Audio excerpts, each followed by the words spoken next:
Hello and welcome to another new episode of Emotional Eating Unwrapped. I'm your host, Alana Kessler, and today we're going to be talking about how celebrity transformations, how public weight loss transformations can mess with our minds, be super triggering, and potentially even be the cause of our emotional eating or binging because what we consume is really, really important in how we relate to ourselves and how we relate to food. And so I know I'm not alone when I say that we all see these before and after photos. We've all seen celebrity before and after photos. We've all seen influencer before and after photos. And I'm going to say that celebrities and influencers, when it comes to social media, are kind of the same thing, right? It's somebody who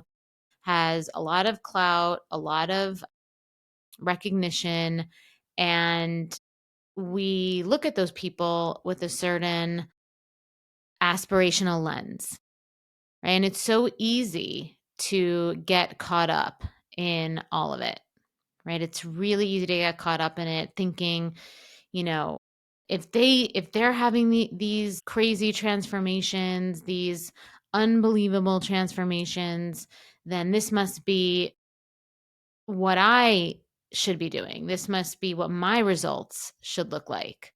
But the truth is that there's so much more that goes into these superficial images, these superficial, snapshots that we see of someone's transformation. And I remember a time when I personally was following or getting inspiration from these celebrity transformations, thinking that their success was the answer, really kind of trying to reverse engineer what they were doing. I'd see their stories and, I'd feel this mix of admiration and like pressure. It was kind of this weird, toxic situation where I was like inspired, but also jealous, right? Like it was very odd, right? It was inspiring a lot of a weird kind of mix of feelings inside of me, right?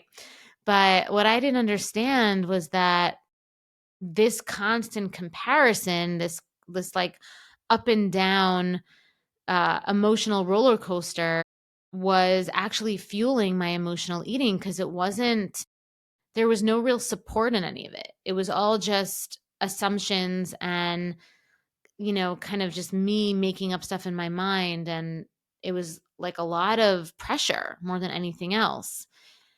And whereas initially I would feel like, oh, if this person can do it, I can do it too. Eventually I would start doubting myself and it would cause, it would cause more negativity within my own mind than positivity. And so I want to unpack why and how really celebrity weight loss or influencer weight loss stories can trigger our struggles with food and even make us turn towards food more for comfort. And we're also going to talk about why we need to rethink what success and wellness really looks like and what is true success.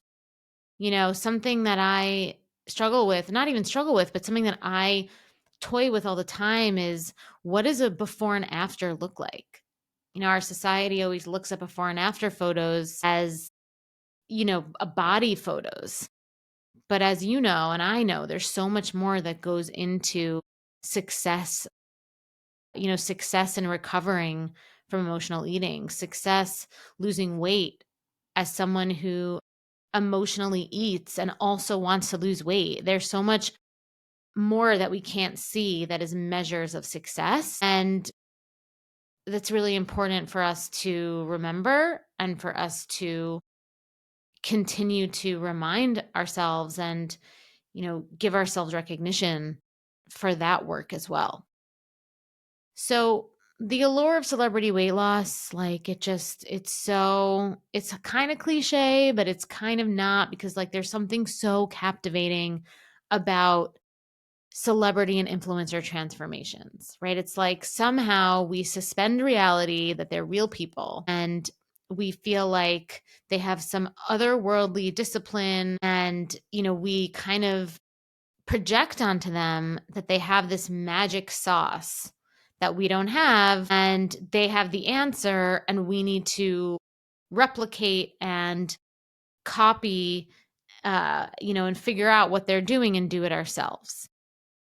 Right? So there's this aspirational quality to it all where we can almost, like I said, suspend reality that they're real people and forget potentially that they have a lot more than we have, right? They have more resources, they have personal trainers, they have chefs, they have areas in their life that they can outsource responsibility, like for their basic needs, which take up a lot of emotional energy for most people. Like most people can't outsource their basic needs. They can't outsource their cooking. They can't outsource their motivation for getting movement and exercise, right? It's like not everybody can do that. And so there's that, right? There's that piece of it, that privilege piece. But then there's also the pressure piece, right? It's like for celebrities and influencers, oftentimes, and this is the sad part of it all, oftentimes their entire livelihood is their physical appearance, unfortunately, which is kind of sad, right? Like it's actually, imagine if we want to lose weight. We want to, it's a desire for us. And because it will make us feel more confident. But for them, it's like their lives, like they might not make money. They might not have, they might not have a livelihood, which I don't agree with. I'm just saying like there's added pressure for why their quote unquote success is, happens for them. For them, there's a lot more, there's a lot more risk not having that result. But the thing is if when we don't take that context of the privilege and the pressure into our own kind of stories and, aspirational ideas that we have of these influencers and celebrities, it becomes more dangerous because we start to internalize them and it can feed into our own feelings of inadequacy. We start seeing the celebrity have this rapid transformation over 2 months, like they lose like 35 pounds or in 2 months, and it heightens our own inadequacy, our sense of insecurity. We start comparing ourselves to an ideal that's like not even real. It's not even real because of the resources and because of the intense pressure that they're putting on themselves for like their livelihood, as I said before. And for most of us humans, that type of existence is not our reality. And so that rapidness of transformation doesn't usually happen for us. But instead of being realistic about that, we compare ourselves and we feel like we're not enough.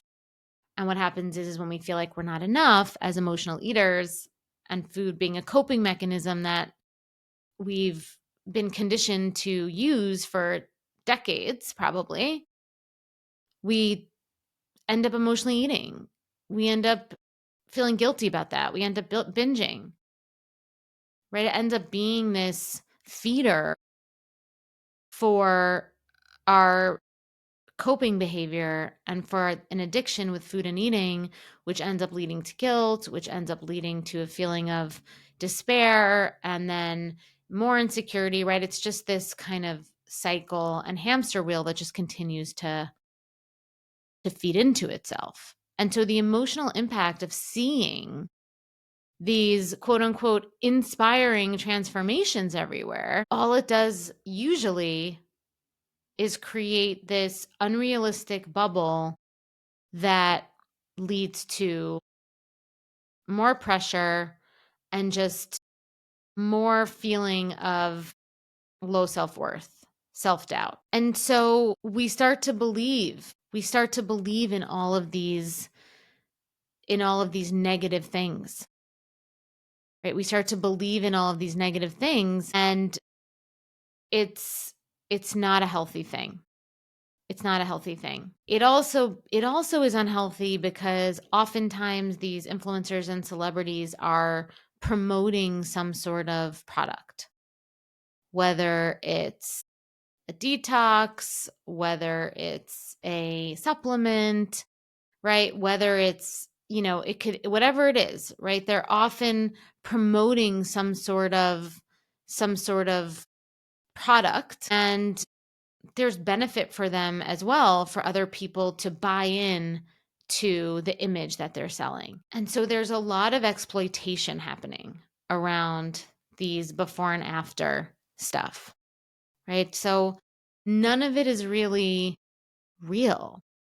It all really is kind of a mirage usually, right? I prefer looking at photos of people who talk about how their life was before, right? And can show me like how their emotional life has changed and also their physical self, but in a realistic time frame.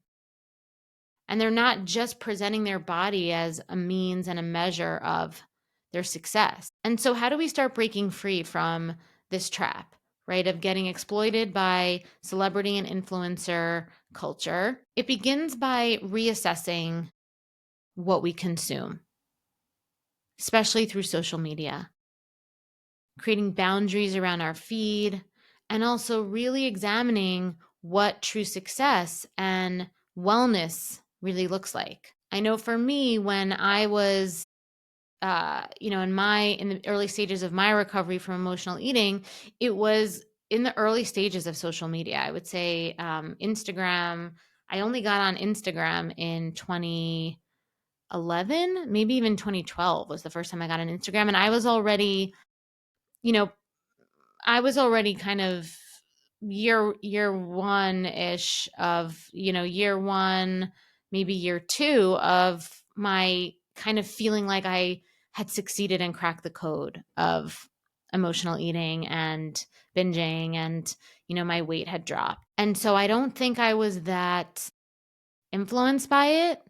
But I was influenced by the magazines, like in the early 2000s, mid 2000s. I was influenced by Us Magazine, In Touch Magazine. I'm aging myself for sure here. But if you're listening to this and you know what I'm talking about, leave a comment, because those magazines were every other magazine. Us Magazine, In Touch Magazine, Cosmo, Elle, all these magazines, everything had, half naked ladies with their transformations, with their tone, lean, whatever diet they were on, whatever situation they were on. When I'll be honest, like I wasn't mindful of that media. I consumed it like crazy. I loved, reading it, getting in, kind of like looking at the photos of Jennifer Aniston and Courtney Cox and being like, okay, I could be that in 2 months. And I know this firsthand because it never went well for me. Like somehow the next week in 2006, 2007, I was in my apartment binging alone on food, right? Like it just, with the magazine somewhere on my, couch or end table or under my bed somewhere. Like it never went well for me. So one of the most powerful changes that I guide my clients on now, and people that I work with, is to become more mindful of the media you consume, right? Just start unfollowing or muting accounts that where you kind of get that feeling of like I'm kind of inspired, but I'm kind of jealous, and like this person is making me feel like weird feelings, right? Like just don't be a masochist, right? Like mute that person. Doesn't mean they're a bad person, just like it's not right. Just if somebody triggers you, then mute them. I've had clients who have worked with me and then not worked with me, and have told me that in the times when they haven't worked with me, because I was calling out so much of what they were doing, they've muted me. But then they came back because they told me, obviously. So, but I'm all for it. Mute the person that's triggering you. Mute that person and start focusing more on accounts, messages from people who promote self-compassion, balance, and healing without just the obsession over weight and appearance as being the only measure of success. Okay, because true wellness isn't about looking like someone or fitting into a specific mold or like being a certain size. Although I do share and I'm very proud of the weight loss that I've had and the size that I am now, because that was a big goal for me, and it is a big reason why I have self-esteem. I love feeling good in my body.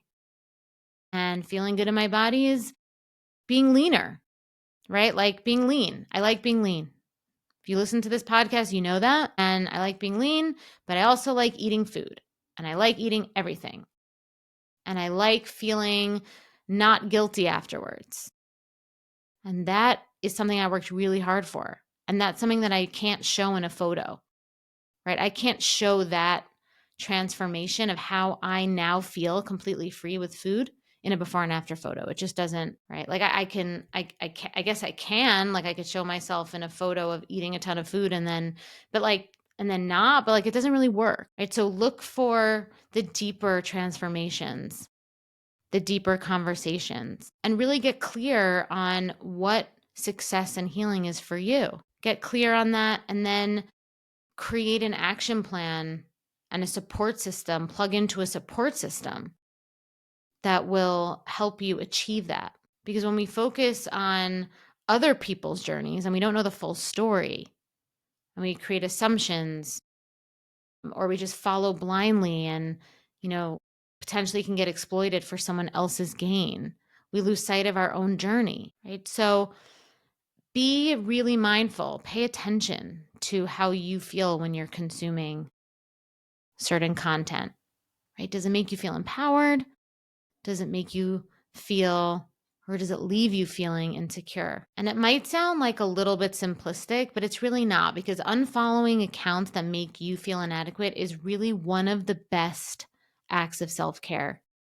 It's truly a reminder to ourselves that we don't have to live up to anyone else's expectations. We're allowed to set our own standards, to define wellness on our own terms. And we don't need to feel pressure by anyone else. And that includes influencers and celebrities, or even people in your family, or even yourself. Focus on what you need, what makes you feel good, and start defining success in a way that's meaningful to you, right? Because there's so much going on behind the scenes with these other things: resources, the privilege, right? The pressures, right? So that's all I have for you guys today. But as always, I'm wishing you an amazing, amazing week. And remember that whatever you are working towards, however you want to feel in your life, you can do it. You are worth it. And if you are listening on Apple and Spotify, please subscribe, rate, leave a good review. And if you're watching on YouTube, please leave us a comment, subscribe as well, like the video. And until next time, I'm Alana, and thank you for listening to Emotional Eating Unwrapped.